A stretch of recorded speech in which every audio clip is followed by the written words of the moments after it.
I have returned. Woohoo!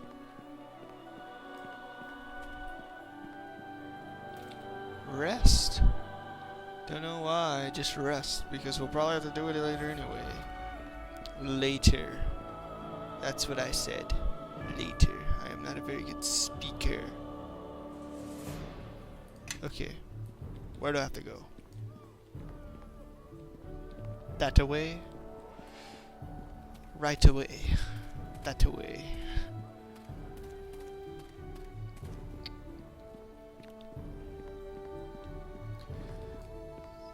Well, now, I think I'm gonna go check Pap's merchant, see if he has anything nice.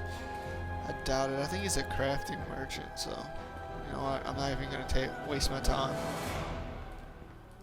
I'm gonna speak to this city watchman. He's our friend, secretly, even though we don't know him.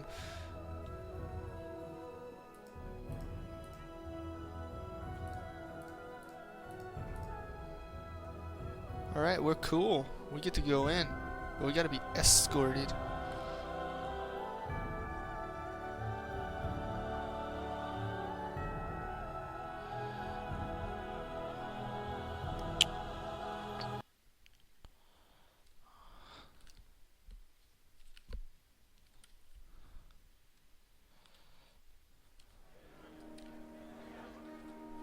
Alright, spinning screen.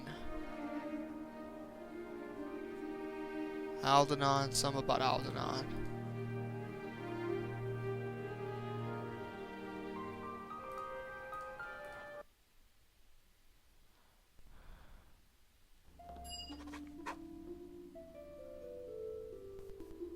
Ah, well met, well met. Please forgive my rather rude questions at the door.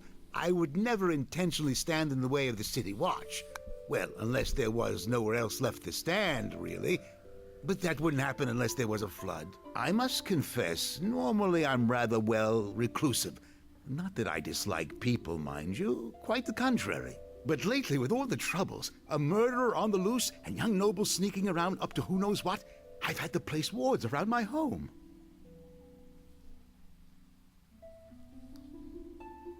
Ah, yes. Lately I've seen figures sneaking around in the dark, and not that well-meaning sort of sneaking either. It's obvious what they want. Why, my house, of course. As if I would ever sell it. Ridiculous. I'd sooner give up my left eye. But my right annoys me at times, so that would be an easier sell.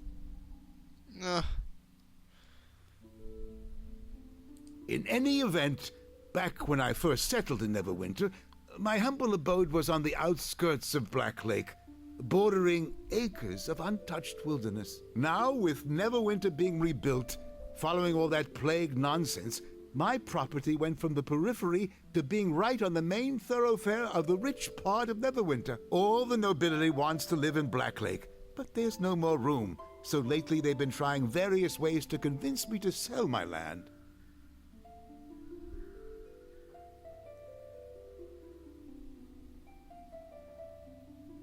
Oh, that's right. You came here for a reason, yes? No. Great dear, what a tale. The moment you arrived, I knew I'd be interested in meeting you. Wish I'd known that when I first greeted you. Would have saved some time. You've certainly come to the right place. A while ago, I found another shard with properties similar to the ones you possess. I've done every possible test on the shard, but learned little. However, I've never had another shard to compare it against. If you'd like some answers, I'll gladly run some tests on your shards. I have just enough quicksilver to do it. Ah, thank you. I'll be right back with this. Steve! My tests are complete.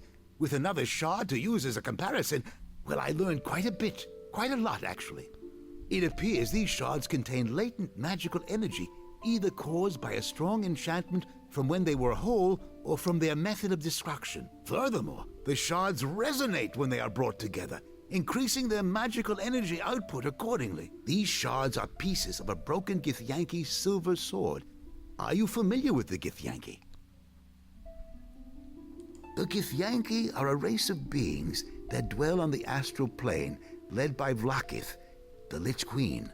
Not a nice woman, I hear. Ages ago, the ancestors of the Githyanki were human and inhabited another plane of existence, where they were enslaved by the Illithids, or Mind Flayers. Then came Gith. Little is known about her outside the Githyanki, but she led the rebellion to free her people of the Illithids, and is considered the hero and founder of the Githyanki people. The Githyanki silver swords are forged with the special purpose of severing the silver cord that connects the form of an astrally projecting traveler to his or her material counterpart. They look like a regular Githyanki weapon until used in combat, at which point they turn into a column of flowing, shimmering liquid.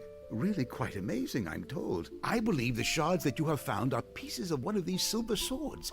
I presume the Githyanki have come to Faerun to recover the shards.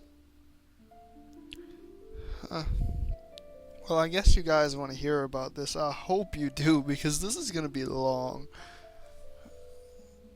I've never heard of one being broken before. It could be that the Githyanki are as interested in how it was broken as they are in reclaiming the pieces.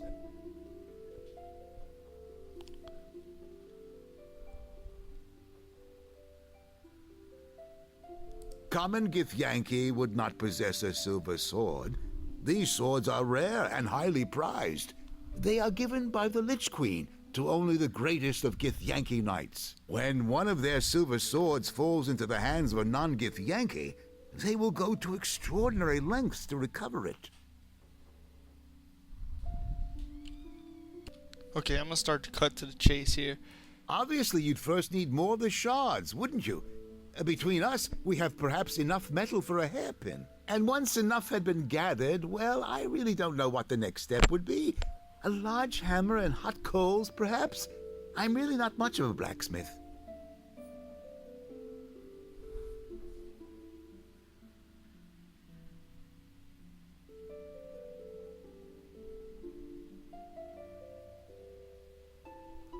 I wish I knew more. Amon-Jero was the real expert. He actually possessed a silver sword. Amon-Jero? Oh, he was a court wizard of Neverwinter decades ago. I met him a few times. He was a nice fellow, a little absent-minded, with a tendency to drift off the subject. Amon-Jero reminded me of my old mentor, Master Growler. Had the largest collection of noisy, exotic birds, made quite a racket, you know, chirping and squawking. I'm trying to get my mic right. I want to make sure I'm loud enough.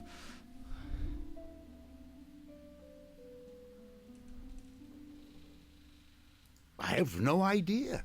He was a gentle sort, though, so I doubt that he stole or killed for the sword. I suppose they would. But if they went after Amon-Jero, they never found him. He passed away as quietly as he lived.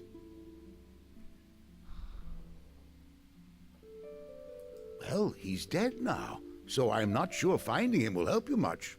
When word of Amon's death reached me, it was from a messenger who had heard it in passing.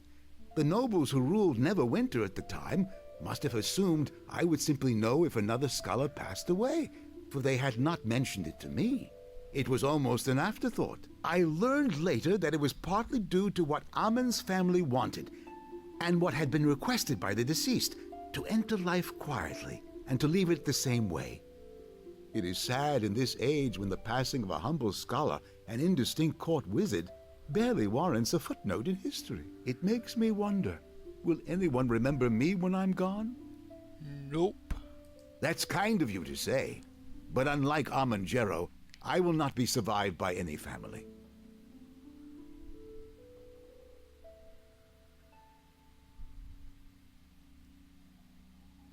I suppose they would, but the Jero family was said to have moved far away from Neverwinter after the war, and Amon-Jero's passing. I have no idea where they might be now.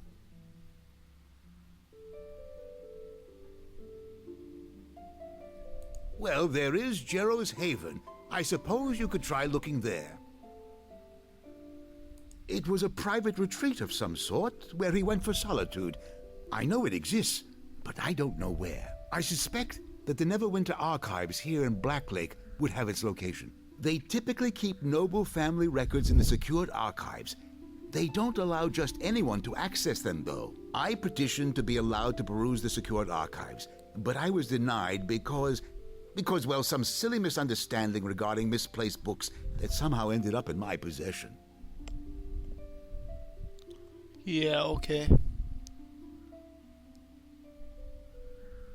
Oh, well, I suppose asking them will work just as well as anything else. Ask the guards at the archives to speak directly with Archives Administrator Kotnik. He has been known to let me in, quietly on occasion. Very well. Thank you for your visit, and for letting me chat with you. Quite enlightening, really. Oh, and before I forget, you may take my shard. I've no use for it any longer, and who knows, you may gather more. Do be careful, though. I plan to raise my wards again after you have left to keep out those young nobles skulking about. Hope we haven't talked too long. Otherwise, they may have gathered their courage and attempted to sneak in.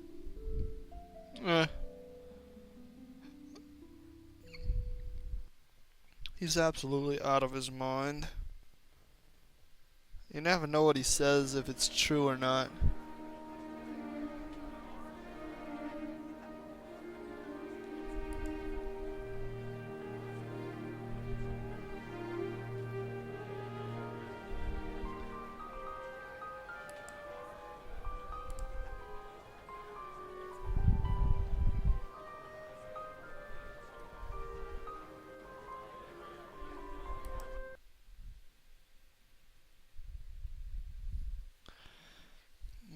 Yeah, all that time we spent trying to get the guards not to take bribes, and guess what?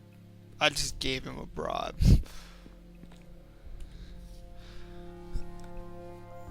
Getting back to the action.